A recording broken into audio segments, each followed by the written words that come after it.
Let's speak now to Steven Woolfe, migration expert and former MEP, Director of the Centre for Migration and Economic Prosperity. Stephen, you know, interestingly, people making comments there that when you look at what's going on around the West, and James Price, who I was talking to before, pointed out that in Germany, where there's likely to be elections soon because Olaf Scholz's government has essentially fallen apart, crumbled, they're going to do everything they can to stop the AfD from even standing. We saw similar moves, of course, in France with Marine Le Pen's Rassemblement National, a opposition coalition trying to prevent them getting any sort of foothold. And yet the mood music is quite clear.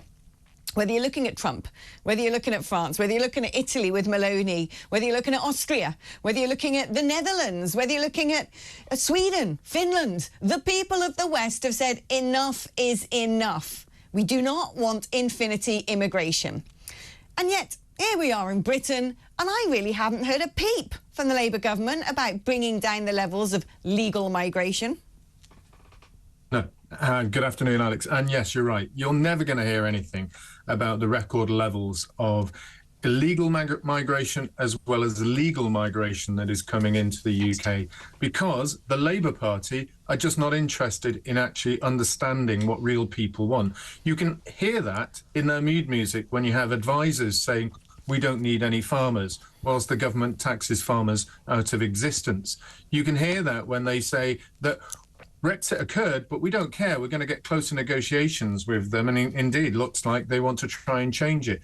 They do not want to control migration. And James was very interesting that he pointed to one of the institutions, the OBR. I've been saying for almost a decade that the OBR, the Treasury, and the Bank of England have no interest in controlling migration. They want lots and lots of people to come from over the world so that they can keep wages low, because for them, inflation is the most important thing.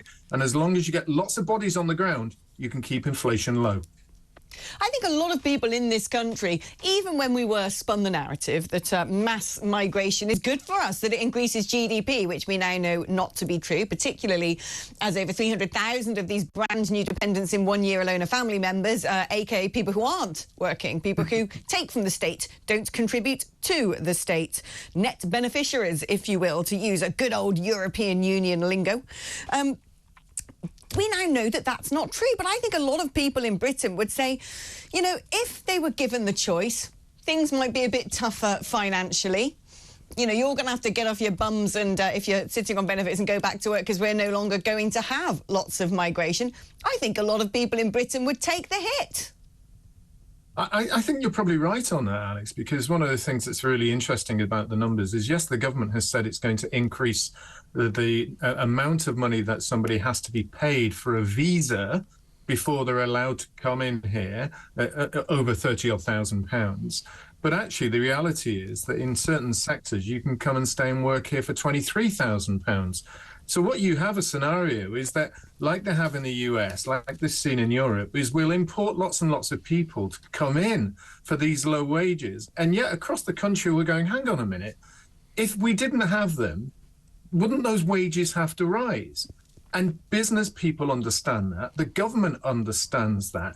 And so, yes, it might be more difficult in the short term, but wages would rise and more people would start looking at those jobs and saying, I will do them as well. And what I don't understand as well is the OECD group of nations are calling people who have come here to work permanent type migration, type migration. Now, leafing through the history pages of my own life, I've lived and worked over in Brussels and paid taxes in Brussels.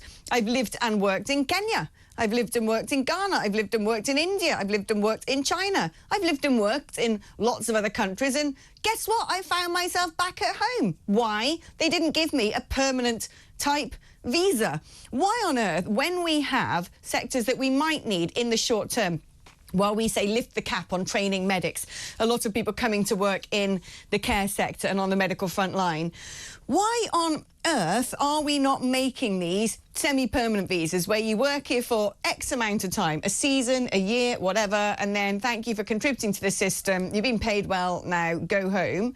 I don't understand who is sitting there in Whitehall, sitting there calculating who gets a visa for how long, what thresholds are, what hoops should be jumped through, and ends up with a situation where over 750,000 people come and settle here a year.